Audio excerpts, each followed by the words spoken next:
How's it going, everyone? Data here, and welcome back to another DataCast. Today, running through the teams of the NHL's Central Division, looking at the off seasons that they had, their positions moving into the 2021-22 regular season, how their prospect pools are looking, how their salary cap's looking, how the draft pick situation is looking, all that good stuff, giving kind of a state of the team, going over, giving my evaluation on how they look, how I think they'll do this season, if they addressed what they needed to address in this off season, and how they're kind of looking moving forward. If you didn't already watch, I already uploaded videos on the NHL's Pacific and Metropolitan divisions.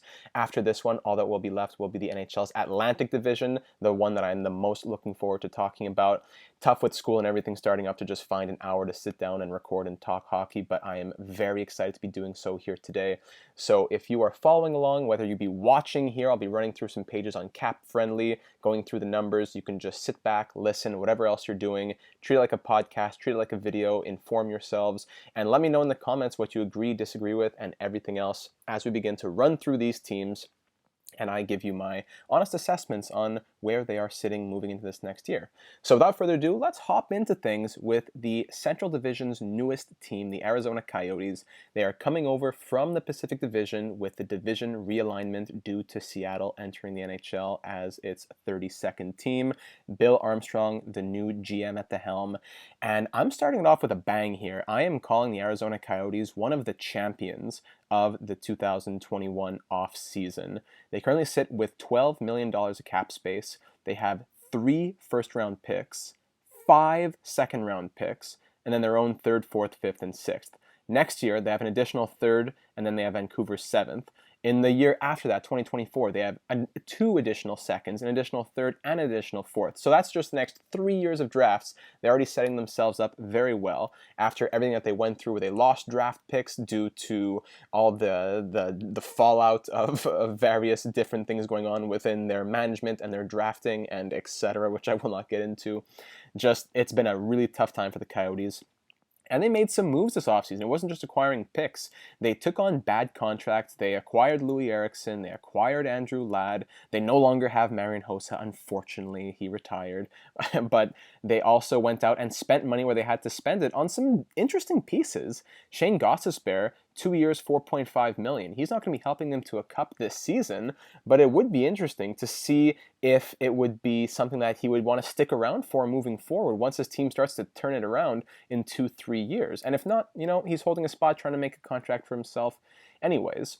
The only players that the Coyotes really seem to be truly committed to are Clayton Keller, probably the future captain of the team, Nick Schmaltz, and Jake Chychrun, especially Clayton Keller, though. He's signed all the way through to the end of 2028. So that's quite a long time away. Jake Chychrun is already on one of the best value contracts in the NHL, and one of the best of all defensemen especially, and he has 4 years left on that one. So they're in a very good position in terms of they have the players that they want locked up long term.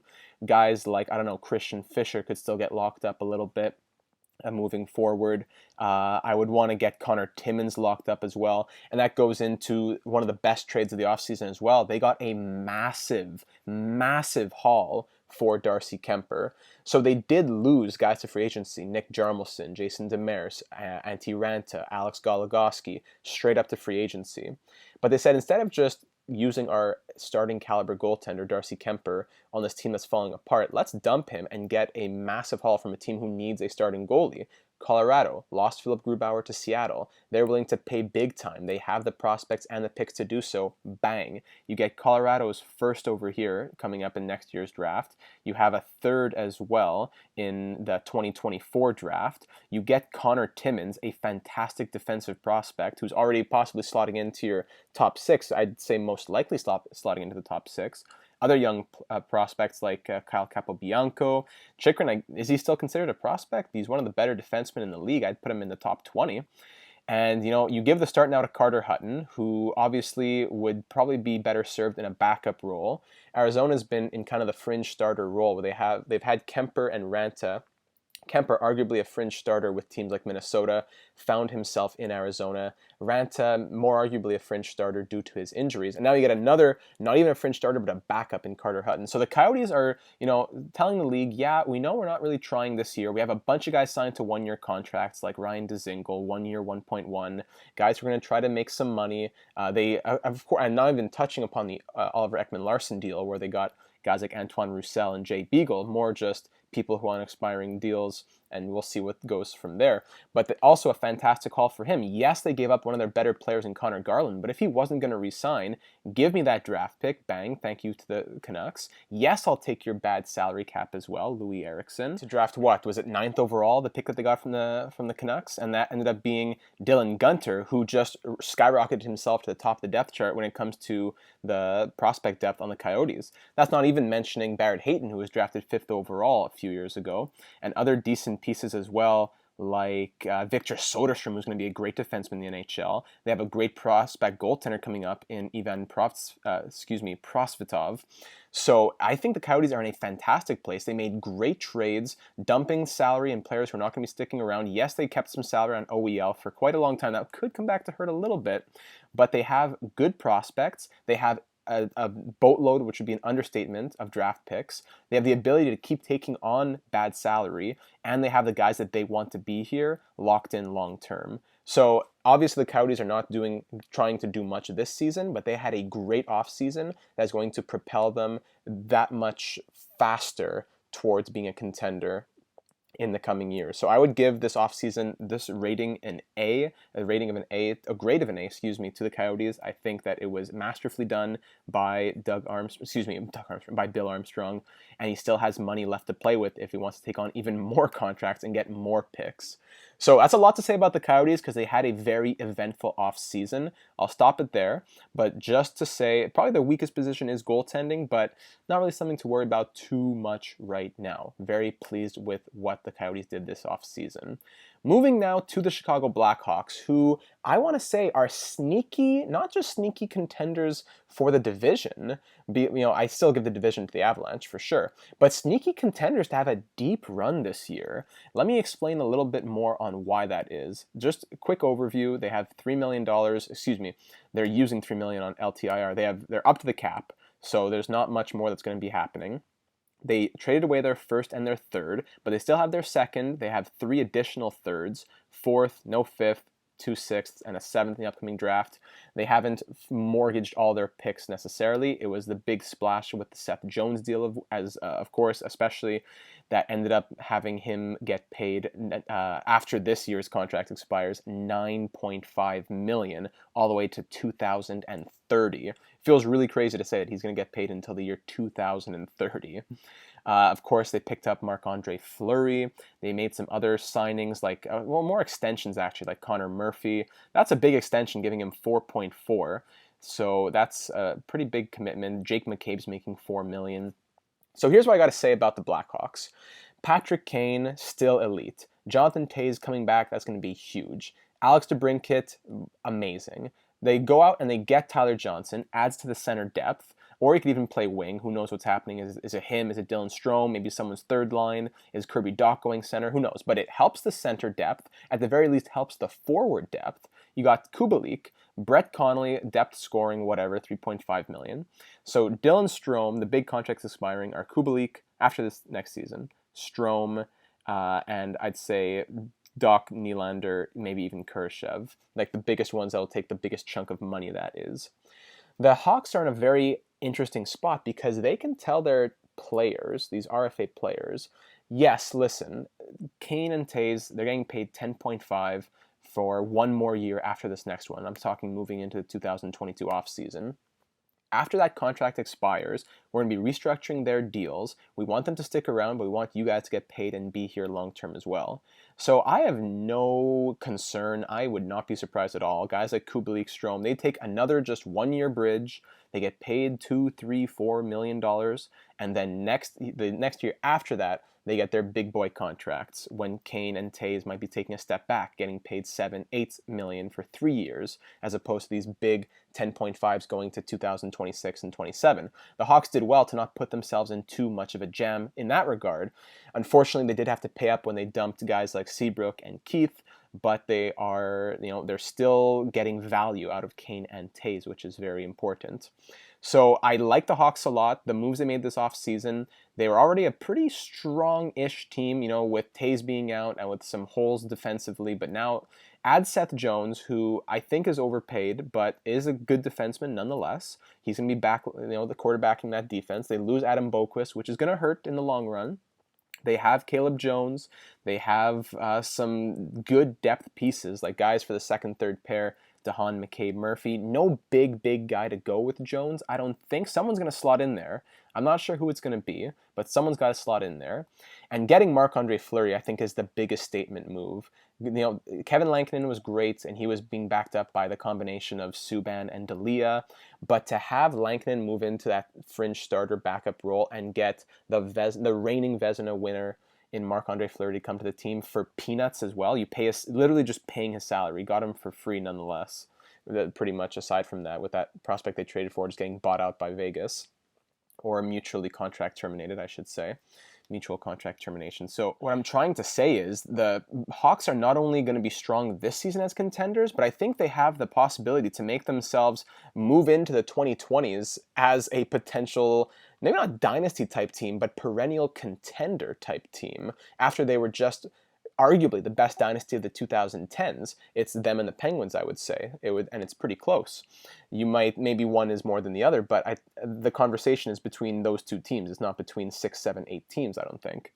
So the salary cap, Shaw's on IR, LTIR, he just retired. Dead cap, Oli Mata for 1 year. They're in a good position. They're not paying big contracts long term. Not a big deal. Prospect-wise, not as deep as I'd like it to be. Lucas Reichel, good prospect. Colin D'Elia technically back into the minors at 27. So D'Elia, he and Subban are both going to be wanting to. They could both be NHL backups. So they'll definitely give their minor league team a fighting chance. But just to say, the goaltending depth is there, and the prospect depth in general, I'd like it to be a little bit deeper. I wouldn't call myself an expert on most of these players right here, but at the same time, I feel like I would know a bit more about some of the names that would be popping out. So I guess what I'm just trying to say is Hawks had a very eventful offseason, and I think they're poised to be a strong Stanley Cup contending team year in, year out, moving into the 2020s, despite what cyclical sporting history may have told you in the past, where you become a contender, your players start to drop off, you have stars who end up retiring and they're costing you a lot of money, trade them for picks, trade other players for picks, begin to rebuild, do it again.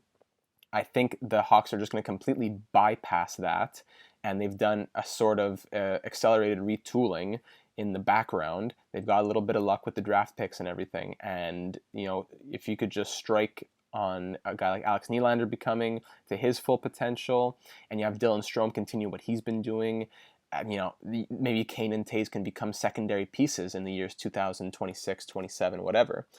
Anyways, it might come back to haunt them that they're paying so much money to guys like Seth Jones and McCabe and Murphy right now, but I am not afraid, and I think the Hawks had a decent offseason, despite, I'd say, an overpayment for Seth Jones, especially with the Boquist and the picks and all that. I still give it a B+, and I like the Hawks moving into this next season. I think they're going to be surprising people, going on the record and saying that. But speaking of the best team in the conference, in the division, maybe the conference too, but in the division, definitely has to be the Colorado Avalanche right now. Barring any big surprises that come up. They still have $2.3 million in cap space. Joe Sakic is doing miracles over there. Yes, they lost their first, second, and fourth round picks, which is not ideal, but that's what happens when you're a Stanley Cup contender year in, year out. You don't have first and seconds every single year. For them to have a third, fifth, sixth, seventh, it's not ideal, but it's not surprising at all. This offseason, they had their big extension to their captain, Gabe Landeskog, who took a discount, I believe, to stay in Colorado. They signed this, like Tyson Jost got his extension, $2 million for a couple of years. They got Cale Makar signed on for his big deal, $9 million a year to the end of 2027. Sam Girard, I like him getting paid $5 million every year as well till 2027. Ryan Murray at $2 million, I love that deal as well. Bowen Byron's going to be slotting into an everyday role, I believe. Eric Johnson's probably the guy that hurts the most in the entire team cap-wise, but still serviceable enough, and it's not the biggest deal to have him getting $6 million for 2 more years. If worst comes to worst in 2022-23, you buy him out. Darcy Kemper and Pavel Francouz, maybe not the as strong of a duo as Grubauer and Francouz, but now you're only paying $5.5 million for the two of them, as opposed to maybe $5.5 or more just for Philip Grubauer alone. And at the same time, I don't know if you need the strongest goaltender on a team like Colorado. We're going to see next season how strong Grubauer is. I think he's a great goalie, but were those numbers a little bit inflated because of the team that he was playing in front of? Perhaps, because of the team that's playing in front of him, perhaps. But we'll find out moving into next season. I think Francouz and Kemper are a very serviceable duo. They have Anisimov and Jack Johnson on PTOs right now. Not sure if those will go through. But I like the scoring. I like the depth here. You're going to have to get contracts for Burakovsky, maybe even for Kadri, Nichushkin next season. But like, if you let Sherwood, Mateau, and these guys go, and Darren Helm go, it's not the end of the world. Those are people who can get filled in. McKinnon's going to cost a lot in 2023, but you cross that bridge when you get there. Landeskog, Rantanen, Makar, Girard, they are all locked in long-term, especially to some very nice deals when I'm talking about Landeskog and Girard. When you look at that, and that's just the team. Then you have one of the best prospect pools in the NHL. Shane Bowers, Alex Newhook, Alex Bocage, Jean-Luc Foudy, Martin Kaut, just for forwards. Defense, Justin Barron. Goaltending, you have like Hunter Miska, who's already had time in the NHL, and he's with 3 other guys down in the minors, all 20, 21. This guy, Johansson, 25, yes. But just to say, the prospects are there in quantity and most certainly in quality as well. Especially for these forwards, this is a crazy prospect pool. It's no problem to say, hey, Sherwood, Mateau, Helm, maybe even Kadri. See you guys later. I'm going to give that money to Nate McKinnon, and bang, I'm just going to promote Newhook and Bowers. Take your pick, just a couple of them, who are RFAs until 2023, 24, even 25, these guys. So I don't need to say much more about the Avalanche. They are a very well-managed team. The only thing I don't like is what they gave up to get Darcy Kemper, so that affects their off-season rating a little bit. I'd probably give it a B or B minus, just in terms of what they did in the off season. But for an organizational grade, it's an A plus, no doubt. So not much more to say on the Avalanche. I can't wait to see what they do this season. And man, if anything, it would be good if they could recoup a couple picks in the coming draft. But if not, they have the prospects to more than survive. I think they could go without a first and a second in the next 2 drafts and still be perfectly fine. So now, with all that being said, we move on to the Dallas Stars, a team that was just in the Stanley Cup Finals a couple of years ago.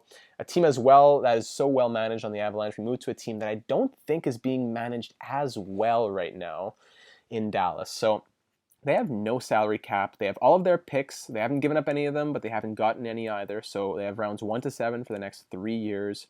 They have Sagan and Ben signed long term. Tyler Sagan's getting paid till the end of 2027. Expiring deals for some of the older players like Pavelski, Radulov, even like a veteran like Blake Como. Defensively, the biggest issue is going to be John Klingberg this season. His contract's running out, and I won't even get on the goaltending yet. My biggest surprise in this offseason, I don't even know if it's just for Dallas or just like maybe top 3 surprises in general, was Ryan Suter getting signed to a 4-year contract at $3.65 million per season. Not to mention, is this a full no-move clause? A full no-move clause for 4 years for 36-year-old Ryan Suter. Did they not see that the Wild just had to swallow the biggest pill in the NHL by saying, okay, we can't pay him this much moving into these final years of his career? They see that and they're like, okay, perfect. He's getting paid all kinds of money from Minnesota on his buyout. He's not going to be looking for a crazy contract. He's probably looking for, I don't know, 1, 2, 3 years at, maybe 3.5. No, let's give him the 3.65 and let's give him 4 years and pay him till he's 40 years old. At a time where we need to sign John Klingberg, who's going to have his contract expiring next season. Alex Radulov, if you want to keep him around, he's going to be expiring. Pavelski, if you want to keep him around, he's going to be expiring. Denis Gurianov, a fantastic prospect who's going to be an RFA. We need money, and we have none right now. No salary cap available. So I like the contracts of guys like Rupe Hintz and even Radek Faksa. I don't mind those contracts, but the biggest one that shocked me, I know this is not what makes and breaks the entire team, this Ryan Suter contract, but I just don't think it makes very much sense. Miro Heiskanen 8.45 on the other hand, that's a fantastic contract at the end of 2029. But I don't see John Klingberg resigning after this season. I'm a huge fan and advocate for John Klingberg, but sheesh, I don't know if I see him coming back. Now getting into goaltending. Ben Bishop, I know he's 34. I know he's been injury prone. Anton Khudobin, I know he's 35. I know he's getting older. But these are two starting goalies. Ben Bishop, a starting goalie. Anton Khudobin just played a full season as a starter pretty much with like Ottinger backing him up because Ben Bishop was injured. And you go get Braden Holtby and you pay him $2 million to be your third goalie? Like, tell me in the comments if I'm missing something, but I don't understand this move. If you get an injury to either of these two guys, you can just call up Jake Ottinger, who was just your backup all last season. Even Colton Point wouldn't be bad. But you go and you spend $2 million. I know it's for 1 year, but why? I don't quite get that move. Bishop, Khudobin, Holtby, Ottinger, 4 serviceable NHL goaltenders, 3 of which could probably be starters. I know Holtby had a rough year, but I don't know. On a team that's trying to, don't let the flame die out type of team, I'd rather take that $2 million and, I don't know, slap it on Denis Gurianov's extension to make sure he's happy and staying here. Or maybe just put it to any other free agent that I could have gotten. I wouldn't mind the defensive depth is fine on the Stars. Good defensive depth. But the scoring really drops off, and we've seen that due to injuries. Sagan, Radulov, they get injured. Who's scoring goals? Joe Pavelski has to turn back the clock at 36, 37 and do it all on his own. So looking at the depth chart on the team, fully healthy, yeah, it's fine. Sagan, Ben, Radulov, Jason Robertson, who's going to, fantastic prospect, Hintz, Pavelski. The depth is here. Gurianov's on your third line. But a couple injuries and things fall apart very quickly. And I'm not sure if Michael Raffle or Kivi Ranta can just kind of slot in there and be who you need. There are some good prospects in the system like Ty Dellandrea, but there's a lot of guys who just never really made it. Rhett Gardner, Joël L'Espérance, just guys who never quite made it. They're just kind of sitting there. Yes, there's, like I said, Ty Dellandrea, Thomas Harley. There are good prospects on this team. It's just, if there's the slightest thing goes wrong, I feel like Dallas is up the creek. So I'd want to be pretty careful if I was them and probably take that $2 million and put it elsewhere. So I'm a bit confused by that move. I know Jason Robertson's going to have a big role on his team this year. Tanner Kiro maybe too. But Jason Robertson, who was in a lot of people's books a Calder winner last year, he's going to have a big expanded role moving forward. And he's an RFA after this year as well. So again, more money that won't be going to John Klingberg, but is going to Ryan Suter. Questionable. I spoke about the prospects on this team. Thomas Harley is a very good defenseman. I'm excited to see what he does in the NHL once he makes it. Even like Nick Camano, a guy like him as well, like very fringe, what's going to happen with them type of thing. And, eventually time runs out on those guys. So I want to see Dallas use those players. And eventually that jump has to happen, is what I'm trying to say. So Dallas, I'm not convinced on them. Offseason, they didn't do enough for me, and the things that they did do were questionable. So I'd probably give them like a C for the offseason. I wouldn't be surprised if they even missed the playoffs. That's how crazy I think this is. One bad injury to one of these injury-prone guys, and you could be done. I'm not saying they'll miss the playoffs. I wouldn't be surprised if they do make it, but I'm also saying they're a candidate for a shock miss. Moving to the Minnesota Wild now, a team that has lots of money, but obviously a lot will be going to Kirill Kaprizov when he gets signed to his contract. He is still an RFA at the moment. I am not too scared about that, though. I think that he's going to get signed sooner or later before the season begins. Bill Guerin's been, he's been wheeling and dealing. Draft pick situation is pretty normal. Paying a lot of money right now to Zuccarello and guys that he inherited with this team. Something that he did do was extend Joel Eriksson Ek to a contract of $5.25 million until the end of 2029. Could become one of the better value deals of the league. A bit of an overpayment at the moment, but if he continues to do what he did last season plus more, it's definitely worth it. So nothing really to say about that at the moment. Kevin Fiala has to be extended. The man is just, he can be a machine, and I hope that he continues to be a machine. I hope that they pay him accordingly. Victor Rask, that contract's going to expire. Marcus Foligno, see, this is it. The scoring depth is not there.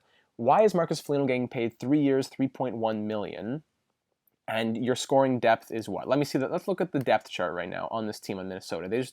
They're so strong defensively, but who's here offensively? Greenway, Ek, Foligno's really your first line is probably Zuccarello, Kaprizov, and Eriksson Ek. Greenway, Foligno, Rask, your second line, whatever. A third line, actually Fiala's probably up here.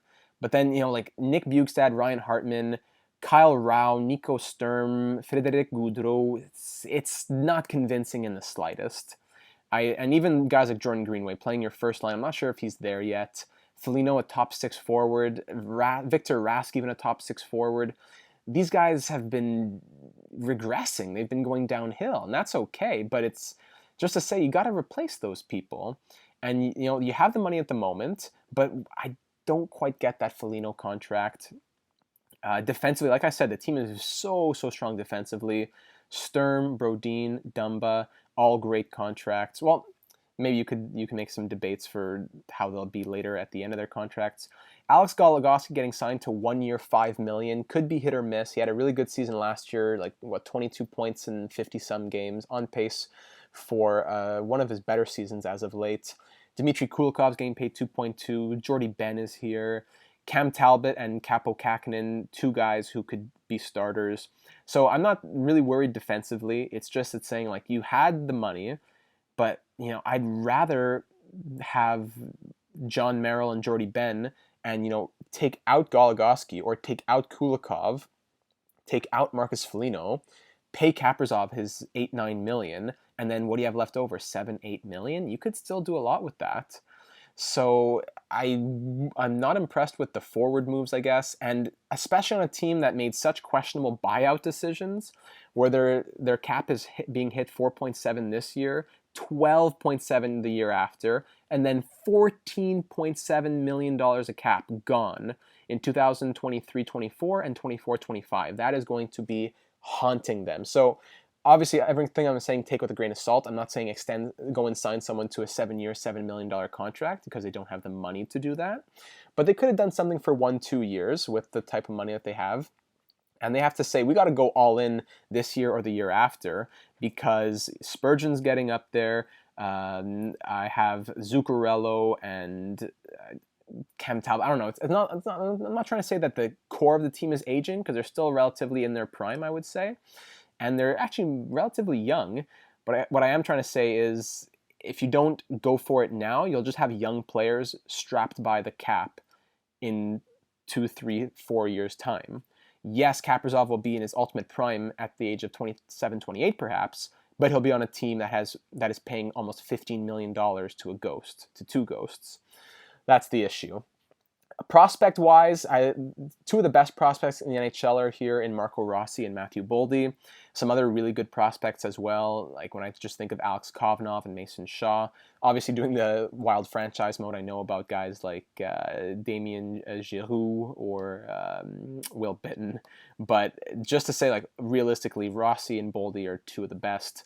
Defensively, Carson Lambos, huge. Rhino Work, huge. Kalen Addison, I really hope he makes the jump. So the Wild are a defense first team that is still going to be strong defensively moving forward. I like those draft picks for sure. Hunter Jones between the pipes.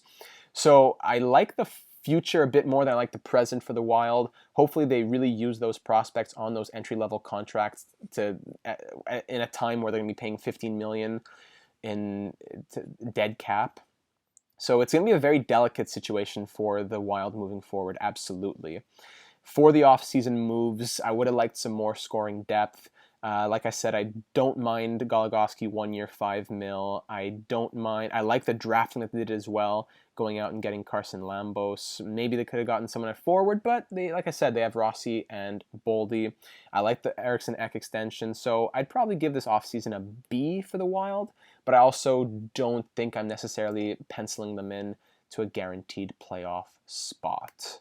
Moving now to the Nashville Predators, currently sitting with $11.2 million in cap. They have their own first 3 rounds of picks for the next 3 years. They have a third as well from the LA Kings. They're paying a lot of money right now to guys like Duchesne and Johansson, $8 million for them. Michael Granlund making $5 million. Roman Josi making $9 million. I'd say that's the most worth it contract. Matthias Ekholm, his deal is going to be expiring the year after. So they're going to have some trouble moving into the 2022 offseason, especially with Ekholm and Philip Forsberg, who are going to be wanting some nice upgrades. They do have cap space, like I said, so as of now, it shouldn't be the biggest issue. The scoring depth, on paper, it's there, but in reality, I'm not sure. As soon as Duchesne and Johansson start to struggle, that's a ton of pressure on Forsberg, and then guys like Colton Sissons have to come out and start performing. His contract, a bit weird, 2.857143, but for 5 seasons, I think that's a pretty value type of deal. Grimaldi, I love the Eli Tolvanen extension, 3 years at 1.45, keeping him as an RFA. I think Tolvanen is going to have a big breakout season this year, and he's going to have to be a guy who has to put some of the team on his back if Duchesne and Johansson are not getting it done. Even Forsberg, who has a lot of pressure on him. Defensively, the defense isn't as strong as it has been in recent years, as they've lost, Shea Weber, they've lost Ryan Ellis, they've lost PK Subban, but it is still a pretty strong defensive core with Josi, Ekholm, Myers, and Fabro being the top 4. I love the Dante Fabro contract. He's going to get a nice extension once he's an RFA in 2023. The trade for Philippe Myers, of course, the big 3-team blockbuster with Nolan Patrick, Cody Glass, and all that. So as well in the scoring, in the forward depth here, you should got to add Cody Glass in there. He'll be a full-time NHLer. Philippe Myers on this team, I like him very much, and on a team that has such a good reputation for defense, I think Philippe Myers will just get that much better. Borowiecki, Benning, and Harper filling the holes on the 5th, 6th, 7th defenseman positions. Goaltending, Jussi Saros is now the starter with Pekka Rinne having retired. He signed to a 4-year, $5 million contract. I think that's a fair deal for him. A very, very good contract for David Rittich, who has proven himself to be starter capable. He's a fringe starter kind of guy. He did it in Calgary. He had a few, that short stint with the Leafs. And a 1-year, kind of prove it to me, 1.25 deal, that is perfectly fine with me.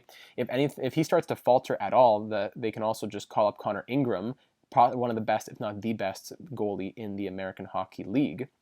You're still buying out Kyle Turris. That's deadly, paying him $2 million for the next, 6 more years. So, but at least we're in a situation where cap isn't the biggest problem. Prospect-wise, I like some of the depth here. I like Zachary L'Heureux. Cody Glass is going to be in the NHL. Philip Tomasino's good.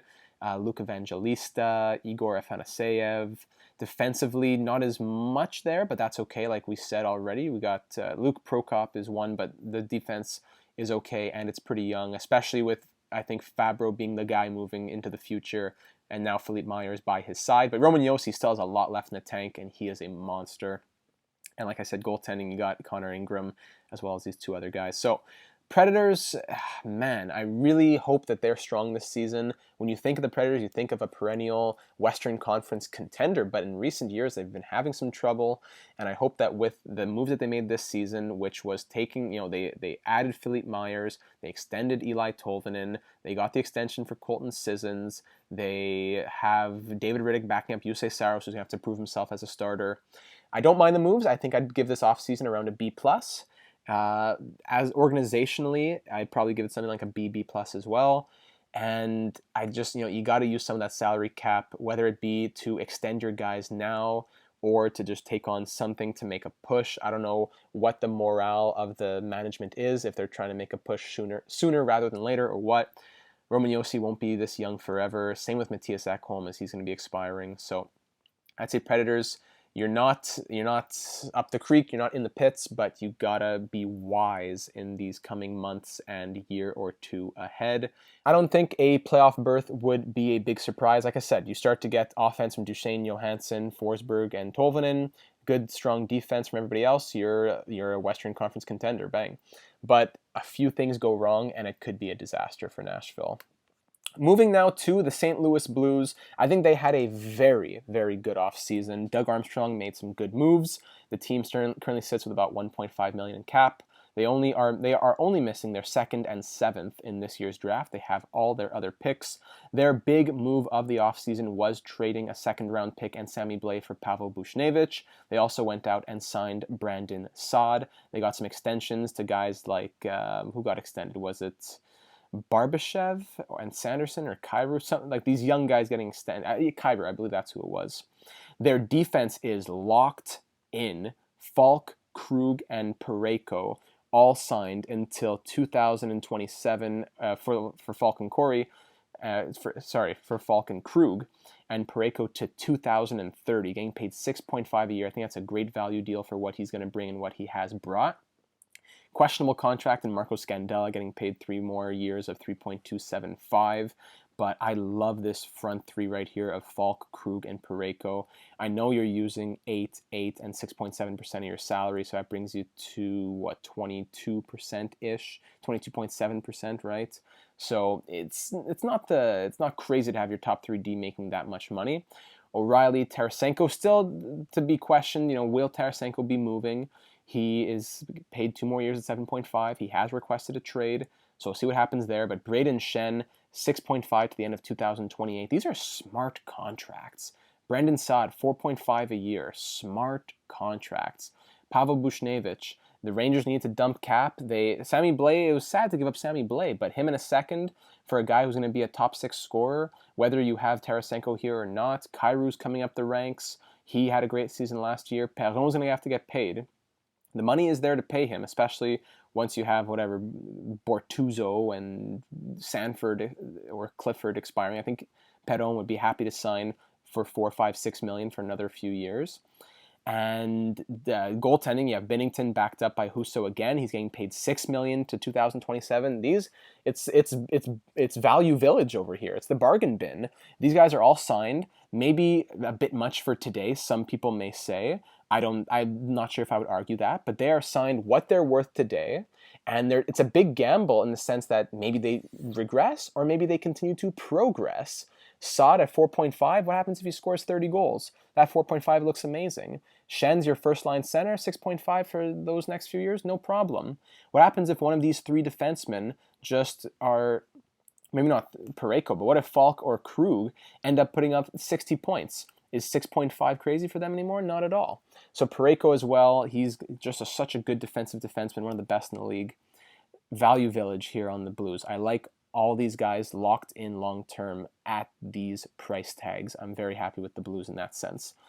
Moving to the prospects, Zachary Bolduc, Klim Kostin, Laferriere, some good pieces in the forward depth. Defensively, not really anything here. That's where they're struggling the most.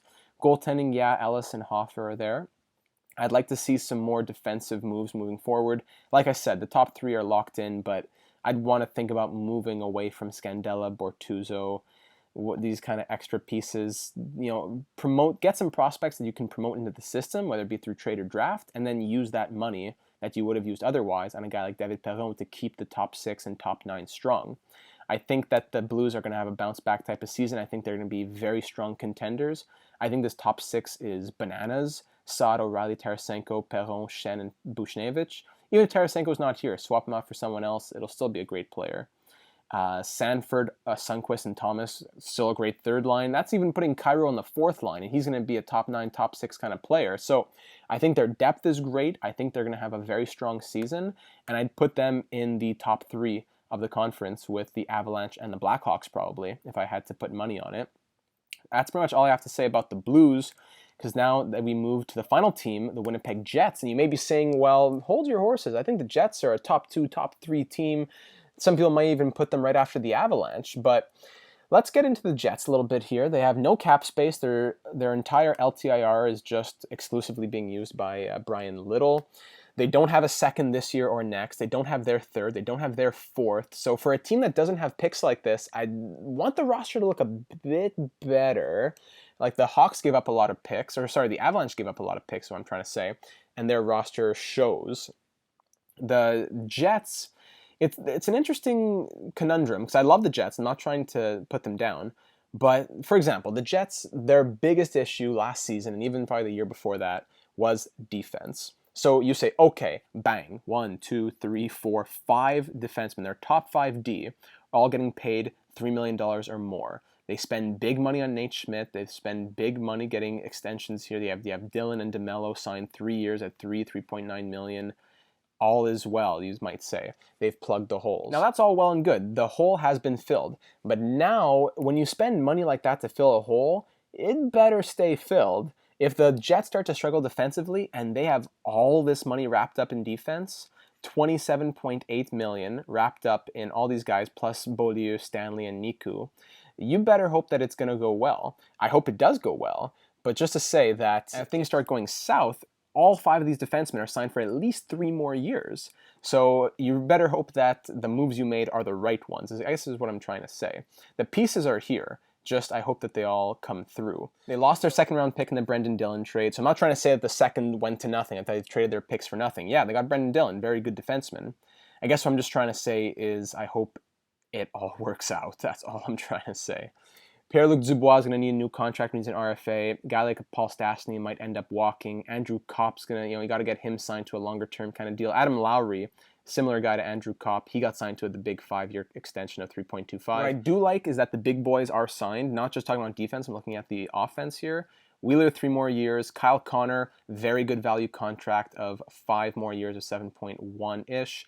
Scheifele, one of the better value deals again in the league. 3 years at 6.1, and Nick Ehlers 4 more years at $6 million. Keep all these guys healthy, keep all these guys productive, make this defense work that you've paid so much money for, and yes, absolutely, they become contenders in this division. They're probably better than Chicago. They're competing with St. Louis. They're up there.